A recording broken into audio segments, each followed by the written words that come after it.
You're watching Council Wrap-Up for the month of March. I'm Susan Kennedy. Up first, the Council traveled to the White Oak community to hear from residents at their first Town Hall meeting of the year. The White Oak Community Recreation Center was the setting for the Council's most recent town hall. 7 county council members came out to meet residents from the east part of the county to hear about what's going on in their neighborhoods. We're talking about people coming to East County. Questions ran the gamut. How can we improve the recreation facility on the East County? There's not nearly enough recreation programs on the east side of the county. There's not enough opportunities for our kids. This is a great facility. We need a number of facilities just like this. From economic development, what can be done with either the council, county, or state to make this area, the East County section, more vibrant? What we do hope is with the FDA development, we're going to see some major reinvestment here. And we've been working really hard to market Montgomery County to the whole county, but certainly the East County as well.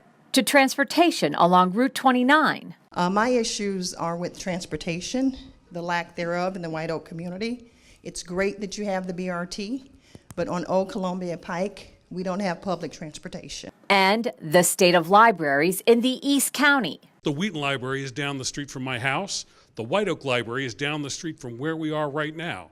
And both libraries are closed. It took quite a while to get to a point where we could get the money to make sure that we could have the state-of-the-art library recreation center combination, which is what the community really deserves.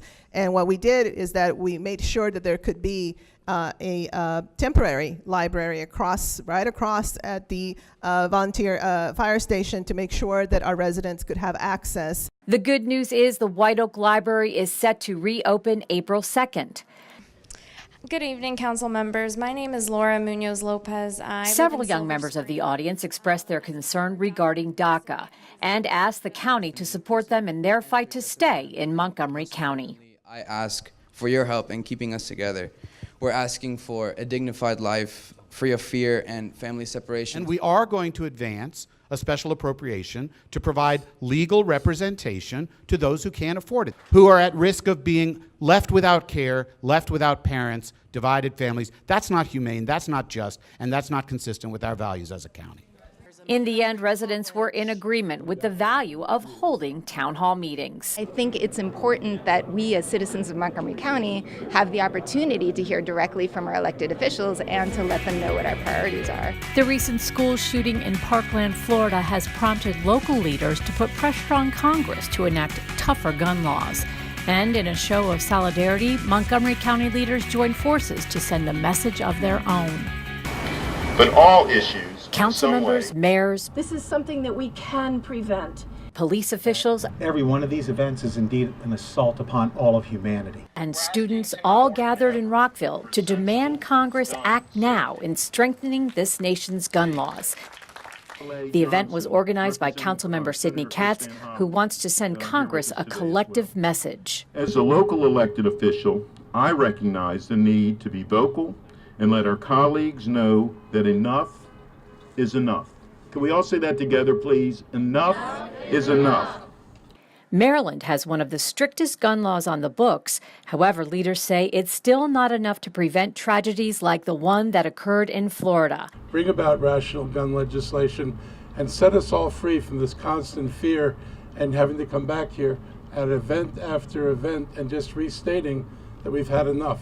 This latest tragedy forced Councilmember Craig Rice to sit down with his young daughter to talk about what to do in case an active shooter comes into her school.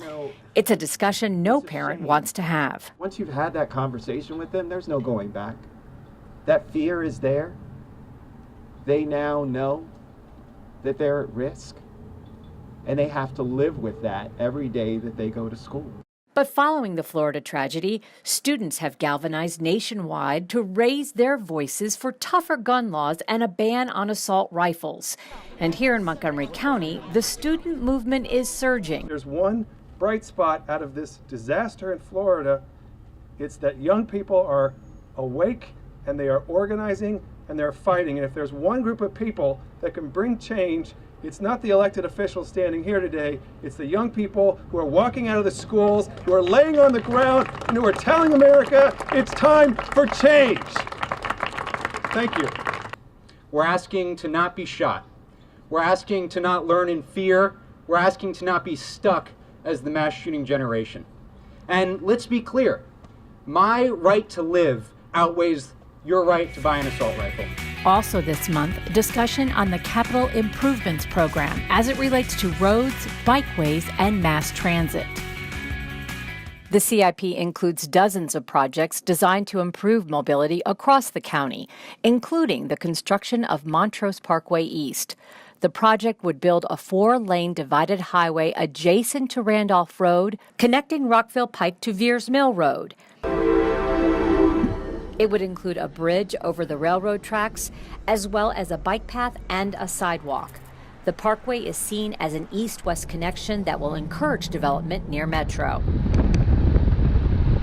The project has been on the books for decades. There's too much at stake. And committee members are sharply divided on whether construction of the roadway should be included in this proposal or postponed again. Much of the discussion around the decision hinged on the potential arrival of Amazon to Montgomery County and what's needed to support that. We have to make decisions now knowing what the world that exists now. And the world that exists now has lots of unmet need for pedestrian safety, for bike improvements, especially for investments in transit that we know not just the public wants, but Amazon wants too. I've been out to Seattle and talked to them about why they're in downtown Seattle, and they brag about how they are not out in a suburban office park like Microsoft and Apple. They love transit-oriented development. They love multimodal transportation. They invest in buildings to house their workers right next to their office buildings so that people can walk to work. I have been an advocate for Montrose Parkway East as long as I've been on the county council. It has routinely gotten delayed, and I, have had to go along with it over the years. But to suggest that it's not of critical importance to both the residents of that area, faced with the prospect of an enormous number of new employees and jobs in that location, is breathtaking. Now, in the end, the committee voted to delay construction of the parkway for 3 years. And we're done. Freeing up $94 million for other transportation initiatives.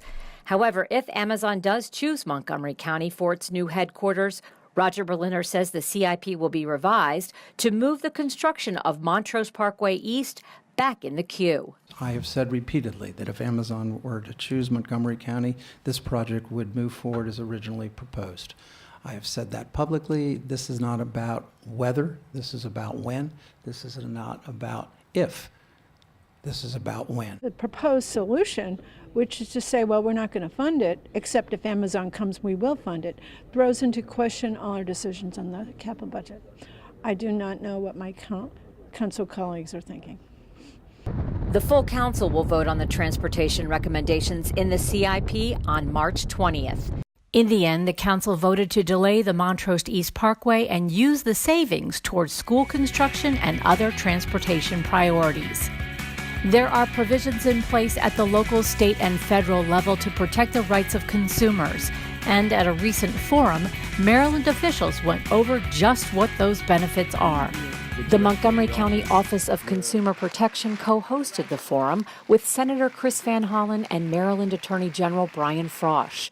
Montgomery's Office of Consumer Protection has been a leader in protecting residents, receiving national attention for its progressive practices in dealing with issues like senior scams and predatory towing, all under the direction of Eric Friedman, who heads up the county's Office of Consumer Protection. He has really been the consumer watchdog for all of us, and he's taken his job very seriously, and I can say with great assurance that all of us are better off and better protected against different scams out there because of Eric Friedman. But I'm happy to say that we actually have the first of 2 payments for you. This is a $6,000 check. Oh my God. And in 30 days, we'll have the other half of the money for you, and you get to put that back in your savings account. I think I'm going to cry. The meeting, entitled Protecting Your Consumer Rights, What You Need to Know, was held at Bethesda Chevy Chase High School. You can call our consumer protection hotline. Attorney General Frost told the crowd identity theft is a huge issue, and to never release any information those scammers are trying to get. Here's what they're looking for. They're looking for your social security numbers. They're looking for your bank account and credit card numbers. They're looking for your driver's license number, your insurance numbers, and your date of birth.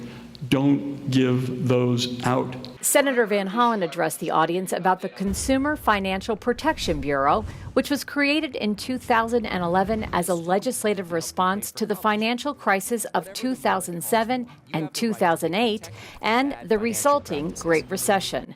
This federal regulatory agency is currently in jeopardy of being stripped of some of its power. However, Van Hollen says Democrats are fighting back. Is the Consumer Protection Board going away? No, it's not going away, despite the fact that a lot of members of Congress would like to eliminate it. It's in the statute. You need a law to overturn it, and we're not going to allow them to overturn that law. We have enough senators to block that in the United States Senate. We're not going to allow them to defund it.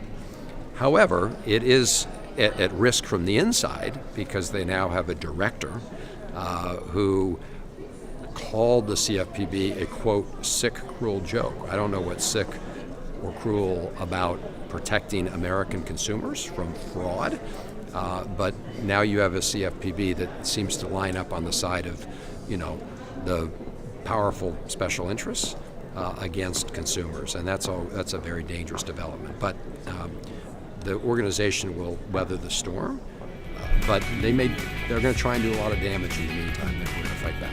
Montgomery County has long been a leader on environmental issues, and recently council members introduced a measure that would take another step towards a clean energy future.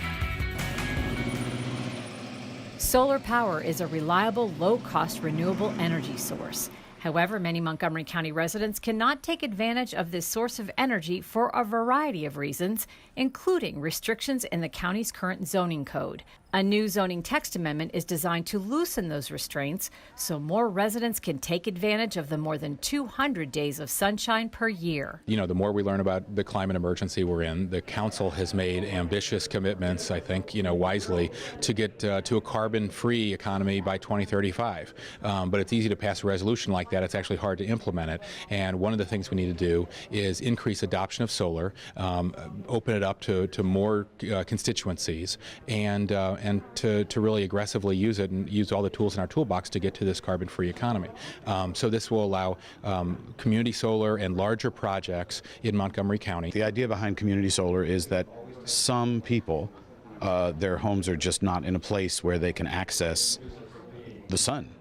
They're shaded, or they're on the wrong side of a hill, or they're in multifamily housing, but they purchase their own electricity. So for those folks, you need to install solar fields elsewhere. It can't go on the roof of the building.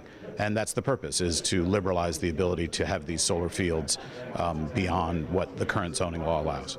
The zoning change would allow solar energy projects that could power as many as 200 homes in one neighborhood. The amendment would retain the current limits on solar collection systems in the Ag Reserve.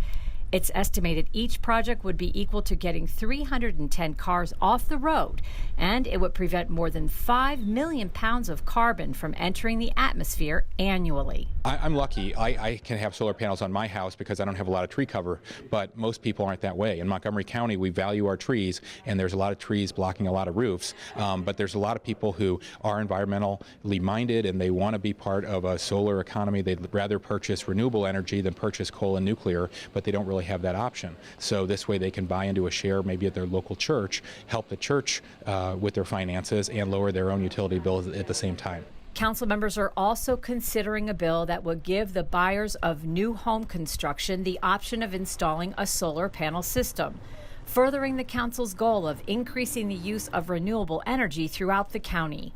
Both are expected to be voted on this spring. Well, that does it for Council Wrap-Up. To keep on top of the Council's meetings and activities, visit the website at montgomerycountymd.gov/council.